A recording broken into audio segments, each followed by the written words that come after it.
তোমার চেয়ারম্যান যদি জানতো যে নেতৃত্ব কত কঠিন, তাহলে 3 ঘন্টা নেতৃত্ব দিত না।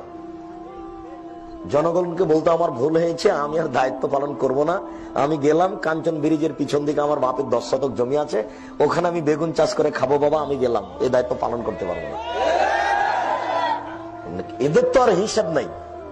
আল্লাহ রাসূল বলছেন যে মান উলিয়া বেসনাইন ফাকাত যুবিহা বিগাইরি সিকতিন, কাউকে যদি 2 জন মানুষের নেতা করা হয়, 2 জন মানুষের, তাহলে তাকে ছুরিবিহীন জবে করা হলো।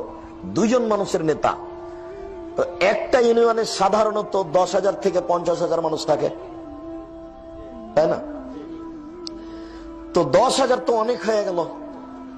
একজন ইউপি চেয়ারম্যান মানে অন্তত 10,000 মানুষের নেতা। তো আল্লাহর নবী বলছেন যদি কাউকে 2 জনের নেতা করা হয়, তাহলে যাকে নেতা করা হলো তাকে ছুরি ছাড়াই জবে করা হলো। আব্দুর রাজ্জাক সাহেব, এই বাক্যটার সারমর্ম কি? যে আল্লাহর নবী নিজে বললেন যে তাকে ছুরি ছাড়াই জবে করা হলো, এই বাক্যটা একটু বুঝিয়ে বলেন তো।